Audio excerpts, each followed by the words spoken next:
Hey guys, welcome back. So, since The Sims 4 is now free to play, there are a lot of great deals on expansion packs and kits. When you go to the Origin store, they have a couple of bundles which I thought were really cool. You have the Pet Lovers bundle, the Dream Decorator bundle, and then the Everyday bundle. I love to build in The Sims. I don't know about you, but they have this bundle here, which is Cottage Living, Dream Home Decorator, and Tiny Living. So I thought it would be cool if we made a starter home, like a mini, micro starter home with these packs. I've gone to James Turner's page here. He actually has this really cool tool. Once you get here, you can disable certain packs in your games. You select the packs that you don't want to load below. So what I did was I just went through and I selected everything. And then I just selected the packs that I wanted to build with. Cottage Living, Dream Home Decorator, and Tiny Living. You'll take this code right here in this box and copy it. And then you want to open up your library, hit Game Properties, and then Advanced Launch Options. You're going to copy and paste those command lines in here and then just hit save. And when you open your game, it will just load with those packs installed. Obviously, this is reversible. It's not going to break your game. I do suggest if you are going to do this to start a new save and not play in any previous saves that you've had. If you reload it back with all of the packs installed, you're going to be missing a lot of things, especially if you usually use all those other packs in your play normally. So for today's video, I did a speed build with those packs. So if you click on the icon here in the upper left-hand corner, you're able to see that you can change it from a regular residential or a tiny home residential. That's just going to tell you how many tiles that type of lot can be. You can also add challenges to your lot. This one had like an off a grid and then a wild foxes challenge. There's other traits you can give your lot as well too. I just went ahead and I actually took the lot challenges off for this build. If you have other packs installed like Get to Work or Dining Out, you're able to change those lots from like residential to businesses, and it will tell you exactly what you will need in that build for it to function like a restaurant or say a museum even. So since this is going to be a micro home, it's only going to be 32 tiles. That is definitely a challenge. It's hard to get everything that you need in a build this small. The first couple tiles you see, that's actually 30, and then the first two on that pop out there, that's the 32 tiles.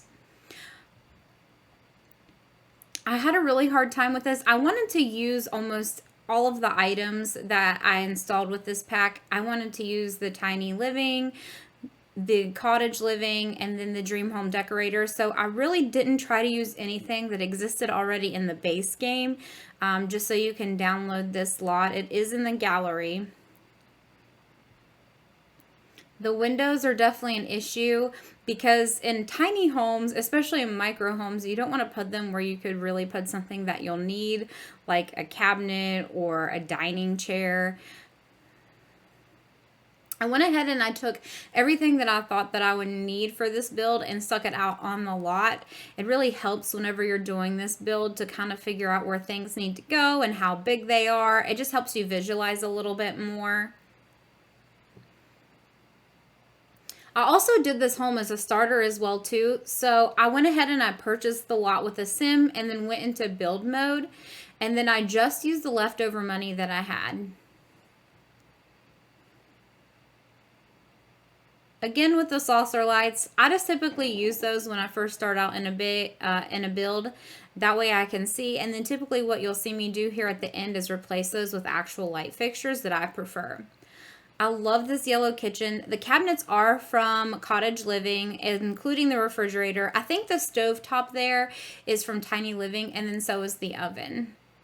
I just love that yellow color so much. Can't forget the smoke alarm. I did actually take these blinds and size them down. I thought they fit the window a little bit more, even though you can kind of still see some of the frame. I just didn't want them kind of running into the side of the refrigerator there. I just thought it had some clipping issues, so I just sized it down a little bit. So to size items down, what you'll just do is hit the shift and then the right bracket key, and that way you can size things up or down. I'm sorry, you use shift and then the left to size it down and then right to make it bigger. I had a really hard time with these cabinets. This end piece here with all the decor and clutter on it did not want to snap into place, so I had to keep moving all of the cabinets back out of the way and try to get it placed there on the edge of the window above the refrigerator. I just eventually just hit the undo button a couple times because I had it right the first time and because I could not get it to snap into place. This little shelving unit that I put above the sink is from Tiny Living. It is super adorable. It has little mitts and a kettle on it. Okay, so this is really important. This is how I place items in my builds where I want them. As opposed to pulling the cabinetry out and then putting the clutter on there using the Alt key, I actually take an island. Like, it can't be a cabinet, it has to be an island. And then you size it down using the left bracket key. I wanted to put that picture up there, it just would not go. It either floated whenever you looked at it, it was floating like above the cabinets, or it just like wanted to be like halfway in it, and you could definitely tell it was cut off. Okay, there we go. The little tiny islands, you just size those down. You can actually still slot items onto cabinets that are that small. Then you just grab the cabinet and just kind of move it around where you want the item on the shelf.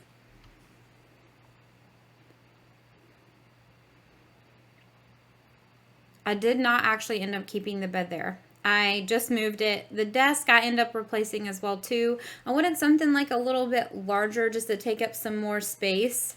The window in the bathroom was a whole different ordeal. I just could not decide what kind of window to put in there. That one ended up being too big. I think I eventually replaced it as well too. Putting in the little dinette set here in the little dining room. This microhome actually turned out to be a lot larger than what I thought it would be. I think the next challenge I'm going to try to do maybe even 20 tiles just to see how much smaller I can make these houses. So with micro homes, you actually gain skill and relationship probably 2 to 3 times faster than you would in a regular size house. It's like one of the perks of living in and building a micro home. I kind of went for a yellow and blue vibe. I wanted it to be more country living / tiny living. Obviously, the tiny living pack comes with the Murphy bed. I just feel like it didn't fit the vibe in here very well. That's why I did the bunk bed instead. And then I really wanted to put a desk in this build as well too. That way you could put skill building items in here, even a computer for your sim to use for fun or work. I literally could not decide on this rug in the dining room. I initially really liked the one that I put in there. I just felt that it was too big. Whenever I sized it down, it was too small. Whenever I sized it up, it was way too big. I do like the placement of the bathroom door though. That way you can, I do end up putting a dresser here on the other side of the wall. That is from Tiny Living.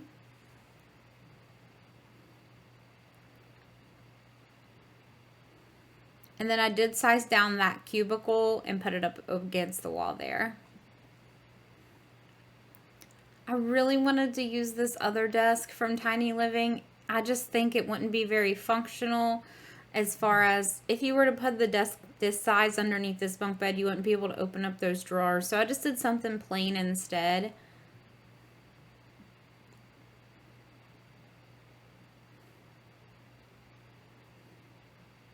I was going to put a computer in this build, but it was way too expensive. I hardly had any money left over after I put the computer in there, so I decided against it. I put this TV shelf in here and moved it up using the Alt key. I'm sorry, using the 9 key. However, once I painted the walls with wallpaper, did the flooring, and added my decor, I feel like it really didn't go with anything. It clashed with the cottage living kind of style that I had going on in this build. You'll see at the end here that I actually go back and replace that with some shelving. I really love this wallpaper. This is from Tiny Living. I do end up replacing that as well too. It was just really hard to get a vibe or a feel for this house. I think I really like the way that it turned out in the end though. Once I kind of like, you know, I think I kind of figured it out in the end once I dotted my I's and crossed my T's. So I am moving these cabinets out so I can grab the mini islands that are underneath to custom place that clutter in the kitchen a little bit better. There I go with the crooked windows again. The roof, I had a really hard time with the roof, that window. It had to go. You'll see the roofing situation. I'm not the best roofer. I'm still trying to learn. I do like the shape of this house. I just couldn't figure out what kind of roof I wanted to do. I know I wanted to do more of a curved top on it. I used these plants to hide the kitchen islands there on the side because they were clipping through the outside of the building, but I didn't really want to move the items inside the house back any further on the cabinets. So I just covered them with bushes. I was trying all kinds of things. I was just really experimenting with the shape of that roof. I think I finally decided on this wallpaper, and then I couldn't decide what shade I wanted to have it in. I felt like the lighter color was almost too bright. It kind of didn't feel cottagey enough. I really like the detail work on the wallpaper here with like, it kind of looks like almost like chair rails on it with like little wooden slats in between. I could have swore that Cottage Living came with another type of wallpaper, but I didn't really have anything like too cottage looking besides that brick, but I wanted to add something more to kind of accent it a little bit more. So I did do the white fencing at first because it did go with the color of the house. Here I ran out of money. I had $39 left. So I started deleting and started utilizing the other landscaping that was on the lot. You'll notice that I did delete a few things and then I moved some things up as well too in the build. Whatever you do to get a few extra pennies, am I right? There I go selling some more of it. Okay, so I did sell all of it, a majority of it, and then I went through and moved some of it up, which I thought was really useful. I mean, why not utilize the landscaping that's already there? I was running out of money, so I kept replacing the fence and making it shorter and shorter. I knew I didn't want to fence in the whole yard, just the front yard, and have more of an open space in the back. I didn't end up doing anything in the backyard just because I didn't have enough money for it. If you wanted to totally download this house, you could add more items to the outside. You could do a back patio. You could also add like a grill or a pool. I like to use this trick. I got it from Little Simsy. It is, I paint the terrain underneath the house along the edges and underneath my plants and rocks. Here I'm doing the fencing, and this just makes it look more realistic because obviously the grass isn't going to grow, or maybe you have some mulch down in those areas around your plants. And I did cheat here a little bit. I needed $200 extra. I really wanted to put a chimney on here, even though there's not an actual fireplace on the inside. I just thought it was missing something because I wasn't happy with how the roof turned out. The great thing about this, though, is that roofing is free. I think landscaping should be free, too. Or at least more of the lots should come with pre-existing landscaping on them. And then if you chose not to keep it, you could just delete it and get your own. I don't usually use debug landscaping for my builds only because the debug menu is very overwhelming to me, at least for the time being. You can download Twisted Mexie's Buy Better Build mod for your game, and that actually kind of organizes it a little bit better. I currently don't have that mod installed for this game because I wanted this build to be something that people could replicate without mods in their game.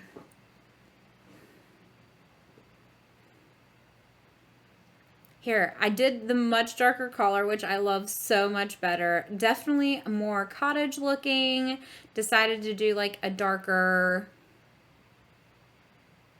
chimney on it. I could not get this thing to go where I wanted on the build, so I actually ended up sizing it down and using the 9 and 0 keys to kind of move it down into the roof a little bit more.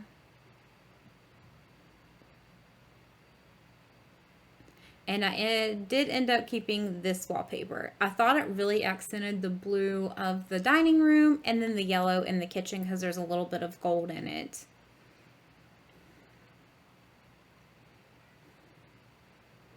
I just was not happy with that rug. That rug right there is super cute. That is from Cottage Living. My cat is scratching the door. She wants in here so bad, but I can't let her in because it's so loud out in the rest of my house. Okay, so I went back into my game because I slept on this build and I did not love how the roof went. So I rotated the roof and then put some roof pieces on here. If you click on the chimney part there, you can actually get those pieces. I love how this turned out a lot better. I was a lot happier with it. Definitely looks more like a cottage to me. I forgot about this. This is where I took the tiny living TV and TV stand out of here and replaced it with the shelving. I also took like a smaller TV and moved it up there and alt placed it. It was clipping through the front of the house there, so I ended up using like a smaller TV there and was able to pull it forward without it clipping. I thought that was really cool. I mean, you're not going to watch TV probably in this house anyway unless you're laying in bed, so I really liked how I ended up placing that. Getting these items on this shelf was a challenge. They kept wanting to move and slot around into different spots. I think I finally got them where I wanted. I did want to add some extra shelving on the other side, so maybe you could have more knickknacks or maybe like your shoes or like books, but they ended up costing me way too much money and I couldn't put any decor items on there, and I didn't want to leave them blank because I thought they looked really goofy like that. So I just ended up deleting them. I did go back in here and place a few clutter items. I put some shoes in a coat hanger by the door, and then I also did a few pieces of clutter over here on the desk underneath the bunk bed. There's not a lot of lighting in the country living expansion pack that I really cared for that much. These lights were okay. They didn't really come in any finishes that I cared for. Obviously, you can't forget the outdoor lamp either. I just wasn't sure where to put these lights just because the bed was so close to the ceiling. I did use the lower hanging chandelier over the dining room. That way it came down a little bit more. I did keep the saucer light in the bathroom just because I wasn't sure what else to put in there, and I feel like it was just appropriate for that space. And then I did do some smaller saucer lights above the bed as well too. Didn't want to put a chandelier up there because you don't want to knock your head. And this is how it turned out. I love the way it looks. You guys can find this in my gallery. My gallery name is catsandcoffee_87. If you want to see more builds like this, maybe I could do the other packs that they have on sale right now, the other bundles. But thanks for watching, guys, and have a good day. If you could like and subscribe, I'd really appreciate it. It does mean a lot to me whenever you guys take the time out of your day to watch these videos. Again, thanks for watching. Have a good day.